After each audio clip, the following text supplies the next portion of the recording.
በስመ አብ ወወልድ ወመንፈስ ቅዱስ አሐዱ አምላክ። አመስራው ረቡዕ አንድ አምላክ በሆነ በአብ ወልድ በመንፈስ ቅዱስ ስም ሰኔ 4 በዚች ቀን አባ ሙሴ ጸሊም በሰማዕትነት ሞተ። ሰዎች ከገድሉ የተነሳ ይህን ቅዱስ ያደንቁታል። እርሱ አስቀድሞ መንግሥተ ሰማያትን ገፍቷት ነበርና፣ እርሱ በሥጋው ጠንካራ በስራውም ኃይለኛ ነበር። ይበላና ይጠጣ፣ ይቀማና ያመነዝር ነበር፣ ይገድልም ነበር። ማንም ሊቋቋመው አይችልም ነበር። አንድ በግ በአንድ ጊዜ ጨርሶ እንደሚበላና አንድ ቀን ወይን ጠጅ እንደሚጠጣ ስለ እርሱ ተነግሯል። እርሱም ፀሐይን ለሚያመልኩ ሰዎች አገልጋይ ነበረ። ብዙ ጊዜም ወደ ፀሐይ እያንጋጠጠ ፀሐይ ሆይ አንተ አምላክ ከሆንክ አነጋግረኝ ይል ነበር። ደግሞ በልቡ የማላውቅህ ሆይ ራስን አሳውቀኝ ይል ነበር። ከዚህ በኋላ በአስቄጥስ ገዳም ያሉ መነኮሳት እግዚአብሔርን ያዩታልም እያሉ ሲነጋገሩ ሰዎችን ሰማቸው። ያን ጊዜ የተነሳ ሰይፉንም ታጥቆ ወደ አስቄጥስ ገዳም ሄደ። በደረሰም ጊዜ አባ ኤስድሮስን አገኘው። አባ ኤስድሮስም ፈራው። ሙሴ ጸሊምም እውነተኛውን አምላክ ታሳውቁኝና ታስረዱኝ ዘንድ ወደ እናንተ መጣሁ አለው። አባ ኤስድሮስም ወደ አባ መቃርስ ወስዶ አገናኘው። እርሱም ተቀብሎ የሃይማኖትን አስተማረው። እንዲህም አለው፣ ታግሰ የማስተምርህ ከጠበቅህ እግዚአብሔርን ታየዋለህ። ከዚህ በኋላ የክርስትና ጥምቀትን አጥምቆ አመነኮሰው። ከብዙ ገድለኞችም ቅዱሳን ይልቅ ብዙ ጽኑ ገድልን መጋደል ጀመረ። ሰይጣንም ቀድሞ ሲሰራ በነበረ በመብሉና በመጠጡ በዝሙቱም ይጓጋው ነበር። እርሱ በራሱ ላይ የሚደርስበትን ሁሉ ለአባ ኤስድሮስ ይነግረው ነበር። እርሱም አጽናንቶ ሊሰራ የሚገባውን ያስተምረው ነበር። ከገድሉ ብዛት የተነሳ አረጋውያን መነኮሳት በሚተኙ ጊዜ ቤቶቻቸውን በመዞር ውሃ መቅጃዎችን ወስዶ ውሃ ሞልቶ በየቤታቸው ደጃፍ ያኖር ነበር። ውሃው ከእነርሱ ሩቅ ነበርና፣ እንዲህም እያደረገ በመጋደል ለብዙ ዘመናት ኖረ። ሰይጣንም በእርሱ ቀንቶ በእግሩ ውስጥ አስጨናቂ የሆነ ዓመታትን መታው። ተኝቶም እየተጨነቀ ብዙ ቀን ታመመ። ከዚህ በኋላ የመታውና የሚፈታተነው ሰይጣን እንደሆነ አውቆ ስጋው በእሳት ተለብልቦ እንደ ደረቅ እንጨት እስኪሆን ድረስ ተጋድሎውን አገልግሎቱን አበዛ። እግዚአብሔር ትዕግስቱንም አይቶ ከደዌው ፈወሰው። የሰይጣንም ጦር ከእርሱ አራቀለት። የመንፈስ ቅዱስም ጸጋ አደረበት። ወደ እርሱም 500 ወንድሞች መነኮሳት ተሰበሰቡ። በእነርሱም ላይ አበምኔት ሆነ። ከዚህ በኋላ ቅስና ሊሾሙት መረጡት። በቤተ መቅደስ በሊቀ ጳጳሳት ዘንድ ባቆሙት ጊዜ ሊቀ ጳጳሳቱም አልፈቀደም ነበር። አረጋውያኑም ይህን ጠቋራ ለምን አመጣችሁት? ከዚህ አውጡት አሏቸው። እርሱም መልክ የከፋ ጠቋራ ወይ መልካም አደረጉብህ በማለት ራሱን እየገሰጸ ወጣ። ከዚህ በኋላ ዳግመኛ ሊቀ ጳጳሳት ጠራውና እጁን በላይ ጭኖ ቅስና ሾመው። እንዲህም አለው፣ ሙሴ ሆይ እነሆ በውስጥ በውጭም ሁለመና ነጭ ሆነ። በአንዲትም ዕለት ቅዱሳን አረጋውያን ወደ እርሱ መጡ። በእርሱም ዘንድ ውሃ አልነበረም። እርሱም ከበዓቱ ብዙ ጊዜ ወጣ ገባ ይል ነበር። ከዚህ በኋላ ብዙ ዝናብ ዘንቦ ጉድጓዶችን ሁሉ ሞላ።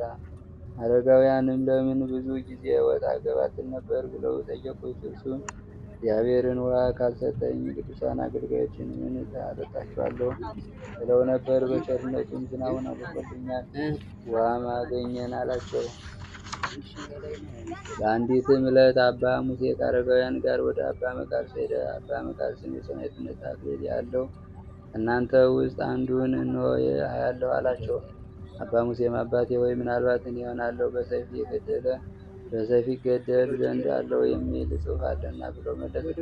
ከዚህ በኋላ የበርበር ሰዎች መጡ። አባ ሙሴም ከእርሱ ጋር ያሉትን መነኮሳት እንሆ የበርበር ሰዎች ደረሱ፣ መሸሽ የሚፈልግ ይሸሽ አላቸው። እነርሱም አባታችን አንተንስ አትሸሽምን አሉት። እርሱም በሰይፍ የገደለ በሰይፍ ይገደላል ስለሚለው የእግዚአብሔር ቃል እንሆ ያችን ቃል ብዙ ዘመናት ስጠብቃት ኖሬአለሁ አላቸው። ወዲያውኑም የበርበር ሰዎች ገብተው በሰይፍ ገደሉት። መሸሽ ስላልፈለጉ ከእርሱ ጋር 7 መነኮሳትም ተገደሉ። አንዱ ግን ከምንጣፍ ውስጥ ተሰወረ። የእግዚአብሔር መልአክ አየ።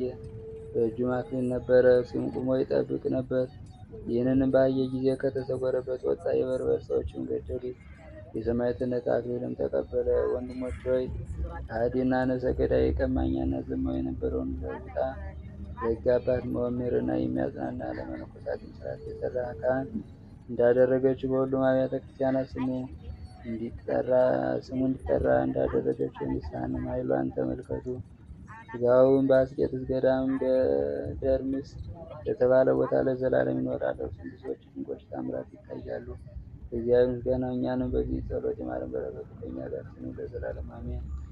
ሰላም ለሙሴ ጸሊም እንተነበረ ጉሰ ውሳጤ ገዳም ወበተዘከረ ኩሉ ከያቲው ዘቅድም ትቀጠል ይቤ በምጥባይ ተበርበር ዮም ዘንበለ ደም ይነጽ ደም ሰላም ለአሃው ሰባቱ ዘምስለ ሙሴ ጸሊም በምጥባይ ተበርበር ዘሞቱ ወለዘታባ ፈሪዎ አህዱ ምልክቱ ጸዋሪ አቂቆሙ ለመላእክት በአስከራይ ሎቱ መንገለ ጥባ ተሜጠ ፍራቱ በስመ አብ ወወልድ ወመንፈስ ቅዱስ አሐዱ አምላክ አመ ዕስራ ወሐሙስ ወለሰኔ በዛቲ ዕለት ኮነ ሰማዕተ ይሁዳ ሐዋርያ ወልደ ዮሴፍ ጸራቢም ሰባ ሁለቱ አርድእት። በዛቲ ዕለት ከአብ ዕረፈ ቅዱስ ሊቀ ጳጳሳት ዘእስክንድርያ አባ ጴጥሮስ መንኮም ለአበ ሊቃነ ጳጳሳት አርባ ሐዋርያቱ ተአቅረብኩ ማኅሌተ አዘኪረ አእላፈ ምልዕተ ጸምዱ ተዘልፈ ለእለ አነብብ ተወከፍ ዘንዴቴ መጽሐፈን ተረሴ ከዚሁ ጸሪቀ መብለጥ ኩበምላ ብላን ዘተርፈ ነቢያት ቅዱሳን ሐዋርያት ሰባክያን ሰማዕታት ጻድቃን ደናግል መነኮሳት ሄራን ባረኩ ጉባኤ ዛቲ መካን እስከ አረጋዊ ሊቆንስ ሕፃን ለዘጻፈ ክርስቶስ ወለዛ ጻፎን ዘይደርስ ለዛን ወለዘ ተርጉመ ልሳን አዲስ ወለዘ ስማ ቃሎ በዝነ መንፈስ በጸሎተሙ ማርያም አራጊተ ኩሉም ባይ ስውሬ ማረነ ኢየሱስ ክርስቶስ ስውሬ ማረነ ኢየሱስ ስውሬ ማረነ ኢየሱስ ቅዱሳን በረከት ረድኤት በረከት ይኩለን። ሰላም እንደወለሰ ቀሪንሳት ይባርክልን አሜን። አቡነ ዘበሰማያት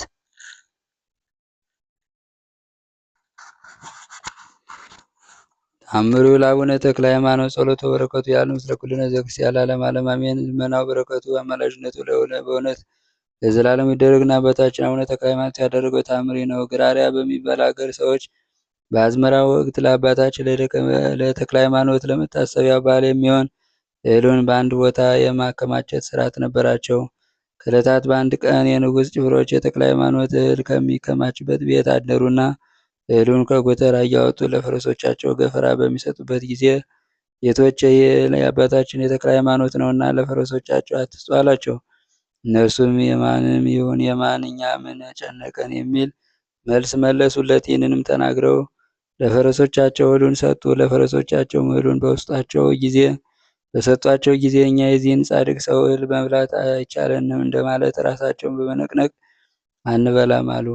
የፈረሶቹ ጠባቂም ይህን ታላቅ ተአምር በተመለከቱ ጊዜ ይህ ሰው ፈረሶቹ እህሉን እንዳይበሉበት መተት አድርጓል አሉ። ሰውየው ግን እኔ መተተኛ አይደለሁም፣ ሁሉንም ነገር አስቀድሜ ነግሬያቸዋለሁ። አሁንም የማታምኑኝ ቢሆን ነገር የእውነት መሆኑን ትረዱ ዘንድ የሀገር ሰው ጠይቁ አላቸውና እነርሱም ጠይቀው እውነት መሆኑን ተረዱ። ከዚህ በኋላ ሌላ እህል ሲያመጡላቸው ገና ከሩቅ አይተው መሬቱን መጎድፈር ጀመሩ። እሰይ እሰይ እንኳን እንደማለትም እያሽካኩ መብላት ጀመሩ። ጸሎቱ በረከቱ አማላጅነቱ በእውነት ይደረግልን። የቅዱሱ የአቡነ ተክለ ሃይማኖት በረከት ጸጋ ክብር ያድለን። አቡነ ዘበሰማያት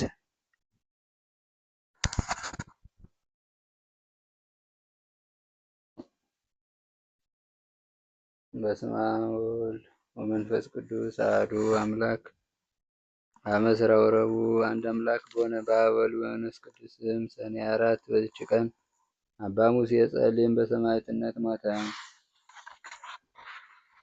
ሰዎች ከገድሉ የተነሳ ይህን ቅዱስ ያደንቁታል። እርሱ አስቀድሞ መንግሥተ ሰማያትን ገፍቷት ነበርና፣ እርሱ በሥጋው ጠንካራ በሥራውም ኃይለኛ ነበር። ይበላና ይጠጣ፣ ይቀማና ያመነዝር ነበር፣ ይገድልም ነበር። ማንም ሊቋቋመው አይችልም ነበር። አንድ በግ በአንድ ጊዜ ጨርሶ እንደሚበላና አንድ ፊቀን ወይም ጠጅ እንደሚጠጣ ስለ እርሱ ተነግሯል። እርሱም ፀሐይን ለሚያመልኩ ሰዎች አገልጋይ ነበረ። ብዙ ጊዜም ወደ ፀሐይ እያንጋጠጠ ፀሐይ ሆይ አንተ አምላክ ከሆንክ አነጋግረኝ ይል ነበር። ደግሞ በልቡ የማላውቅህ ሆይ ራስን አሳውቀኝ ይል ነበር። ከዚህ በኋላ በአስቄጥስ ገዳም ያሉ መነኮሳት እግዚአብሔርን ያውቁታል ያዩታልም እያሉ ሲነጋገሩ ሰዎችን ሰማቸው። ያን ጊዜ የተነሳ ሰይፉንም ታጥቆ ወደ አስቄጥስ ገዳም ሄደ። በደረሰም ጊዜ አባ ኤስድሮስን አገኘው። አባ ኤስድሮስም ፈራው። ሙሴ ጸሊምም እውነተኛውን አምላክ ታሳውቁኝና ታስረዱኝ ዘንድ ወደ እናንተ መጣሁ አለው። አባ ኤስድሮስም ወደ አባ መቃርስ ወስዶ አገናኘው። እርሱም ተቀብሎ የሃይማኖትን አስተማረው። እንዲህም አለው፣ ታግሰ የማስተምርህ ከጠበቅህ እግዚአብሔርን ታየዋለህ። ከዚህ በኋላ የክርስትና ጥምቀትን አጥምቆ አመነኮሰው። ከብዙ ገለኞችም ቅዱሳን ይልቅ ብዙ ጽኑ ገድልን መጋደል ጀመረ። ሰይጣንም ቀድሞ ሲሰራ በነበረ በመብሉና በመጠጡ በዝሙቱም ይጓጓው ነበር። እርሱ በራሱ ላይ የሚደርስበትን ሁሉ ለአባ ይስድሮስ ይነግረው ነበር። እርሱም አጽናንቶ ሊሰራ የሚገባውን ያስተምረው ነበር። ከገድሉ ብዛት የተነሳ አረጋውያን መነኮሳት በሚተኙ ጊዜ ቤቶቻቸውን በመዞር ውሃ መቅጃዎችን ወስዶ ውሃ ሞልቶ በየቤታቸው ደጃፍ ያኖር ነበር። ውሃው ከእነርሱ ሩቅ ነበርና እንዲህም እያደረገ በመጋደል ለብዙ ዘመናት ኖረ። ሰይጣንም በእርሱ ቀንቶ በእግሩ ውስጥ አስጨናቂ የሆነ አመታትን መታው። ተኝቶም እየተጨነቀ ብዙ ቀን ታመመ። ከዚህ በኋላ የመታውና የሚፈታተነው ሰይጣን እንደሆነ አውቆ ስጋው በእሳት ተለብልቦ እንደ ደረቅ እንጨት እስኪሆን ድረስ ተጋድሎውን አገልግሎትን አበዛ። እግዚአብሔር ትዕግስቱንም አይቶ ከደዌው ፈወሰው። የሰይጣንም ጦር ከእርሱ አራቀለት። የመንፈስ ቅዱስም ጸጋ አደረበት። ወደ እርሱም 500 ወንድሞች መነኮሳት ተሰበሰቡ። በእነርሱም ላይ አበምኔት ሆነ። ከዚህ በኋላ ቅስና ሊሾሙት መረጡት። በቤተ መቅደስ በሊቀ ጳጳሳት ዘንድ ባቆሙት ጊዜ ሊቀ ጳጳሳቱም አልፈቀደም ነበር። አረጋውያኑም ይህን ጠቋራ ለምን አመጣችሁት? ከዚህ አውጡት አሏቸው። እርሱም መልክ የከፋ ጠቋራ ወይ መልካም አደረጉብህ በማለት ራሱን እየገሰጸ ወጣ። ከዚህ በኋላ ዳግመኛ ሊቀ ጳጳሳቱ ጠራውና እጁን በላይ ጭኖ ቅስና ሾመው። እንዲህም አለው፣ ሙሴ ሆይ እነሆ በውስጥ በውጭም ሁለመና ነጭ ሆነ። በአንዲትም ዕለት ቅዱሳን አረጋውያን ወደ እርሱ መጡ። በእርሱም ዘንድ ውሃ አልነበረም። እርሱም ከበዓቱ ብዙ ጊዜ ወጣ ገባ ይል ነበር። ከዚህ በኋላ ብዙ ዝናብ ዘንቦ ጉድጓዶችን ሁሉ ሞላ። አረጋውያንም ለምን ብዙ ጊዜ ወጣ ገባ ትል ነበር ብለው ጠየቁት። እርሱም እግዚአብሔርን ውሃ ካልሰጠኝ ቅዱሳን አገልጋዮችን ምን አጠጣቸዋለሁ ብለው ነበር። በቸርነቱም ዝናቡን አልኮልኛል፣ ውሃም አገኘን አላቸው። በአንዲትም ዕለት አባ ሙሴ ከአረጋውያን ጋር ወደ አባ መቃርስ ሄደ። አባ መቃርስም የሰማዕትነት አክሊል ያለው ከእናንተ ውስጥ አንዱን እነሆ አያለሁ አላቸው። አባ ሙሴም አባቴ ወይ ምናልባት እኔ እሆናለሁ በሰይፍ ይገደል ዘንድ አለው የሚል ጽሑፍ አለና ብሎ መለሰ። ከዚህ በኋላ የበርበር ሰዎች መጡ። አባ ሙሴም ከእርሱ ጋር ያሉትን መነኮሳት እነሆ የበርበር ሰዎች ደረሱ፣ መሸሽ የሚፈልግ ይሸሽ አላቸው። እነርሱም አባታችን አንተንስ አትሸሽምን አሉት። እርሱም በሰይፍ የገደለ በሰይፍ ይገደላል ስለሚለው የእግዚአብሔር ቃል እነሆ ያችን ቃል ብዙ ዘመናት ስጠብቃት ኖሬአለሁ አላቸው። ወዲያውኑም የበርበር ሰዎች ገብተው በሰይፍ ገደሉት። መሸሽ ስላልፈለጉ ከእርሱ ጋር 7 መነኮሳትም ተገደሉ። አንዱ ግን ከምንጣፍ ውስጥ ተሰወረ። የእግዚአብሔር መልአክ አየ። በእጁም አክሊል ነበረ። እርሱም ቁሞ ይጠብቅ ነበር። ይህንንም ባየ ጊዜ ከተሰወረበት ወጣ። የበርበር ሰዎችም ገደሉት። የሰማዕትነት አክሊልም ተቀበለ። ወንድሞች ሆይ ከሃዲና ነፍሰ ገዳይ ቀማኛና ዘማዊ የነበረውን ለውጣ የሕግ አባት መምህርና የሚያጽናና ለመነኮሳትም ሥርዓት የሠራ ካህን እንዳደረገችው በሁሉም አብያተ ክርስቲያናት ስሙ እንዲጠራ እንዳደረገችው የንስሐንም ኃይሏን ተመልከቱ። ሥጋውን በአስቄጥስ ገዳም ደርምስ በተባለ ቦታ ለዘላለም ይኖራል። እርሱም ብዙዎች ድንቆች ታምራት ይታያሉ። እግዚአብሔር ምስጋና እኛንም በዚህ ጸሎት ይማረን፣ በረከቱ ከእኛ ጋር ትኑር ለዘላለም አሜን። ሰላም ለሙሴ ጸሊም ከነበረ ሰውሳት የገዳም በተዘከረ ኩሉ ከያቲው ዘቅድም እስቀጠል ይቤ በምጽዋዕተ በርበርዮም ዘእንበለ ደም ይነጽ ሰላም ለአኀው 7 ዘምስለ ሙሴ ጸሊም በመጽዋዕተ በርበር ዘሞቱ ወለዘታባ ፈሪሆ አሐዱ እምልክቱ ጸዋሪ አክሊሎሙ ለመላእክት በአስተርአዮ ሎቱ መንገለ ጥበብ ተሜጠ ፍራቱ። በስመ አብ ወወልድ ወመንፈስ ቅዱስ አሐዱ አምላክ አመ ዕስራሁ ወዘሐሙስ ወለሰኔ በዛቲ ዕለት ኮነ ሰማዕተ ይሁዳ ሐዋርያ ወልደ ዮሴፍ ጸራቢ እምሰብዓ ወክልኤቱ አርድእት። በዛቲ ዕለት ከአብ ዕረፈ ቅዱስ ሊቀ ጳጳሳት ዘእስክንድርያ አባ ጴጥሮስ መንኮም ለአበ ሊቃነ ጳጳሳት 40 ሐዋርያቱ ተአቅረብኩ ማሕሌተ አዘኪራ ይእላፍ እምዕለተ ጸምዱ ተዘልፈ ለእለ አነብብ ዘንዴቴ መጽሐፈን ተረሴ ከዚዮ ጸሪቀ መበለት እኩ በምልዓተ ብሉዓን ዘተርፈ ነቢያት ቅዱሳን ሐዋርያት ሰባክያን ሰማዕታት ጻድቃን ደናግል ወመነኮሳት ሄራን ባርኩ ጉባኤ ዛቲ መካን እስከ አረጋዊ ሊቆንስ ሕፃን ለዘጻፈ ክርስቶስ ወለዘ ጻፎን ዘይደርስ ለዛን ወለዘ ተርጉመ ልሳን አዲስ ወለዘ ሰማ ቃሎ በዝነ መንፈስ በጸሎተሙ ማርያም አራጊተ ኩሉም ባይ ስውረ የማረነ ኢየሱስ ክርስቶስ ስውረ የማረነ ኢየሱስ ስውረ የማረነ ኢየሱስ ቅዱሳን በረከት ረድኤት በረከት ይክለን ሰላም እንደዋላሳ ከርንሳት ይባርክልን አሜን። አቡነ ዘበሰማያት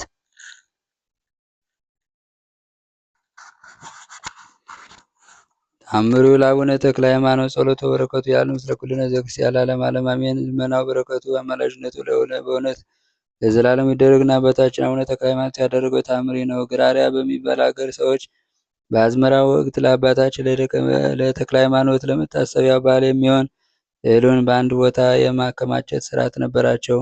ከዕለታት በአንድ ቀን የንጉሥ ጭፍሮች የተክለ ሃይማኖት እህል ከሚከማችበት ቤት አደሩና እህሉን ከጎተራ እያወጡ ለፈረሶቻቸው ገፈራ በሚሰጡበት ጊዜ ጌቶቼ ይህ የአባታችን የተክለ ሃይማኖት ነውና ለፈረሶቻቸው አትስጡ አላቸው።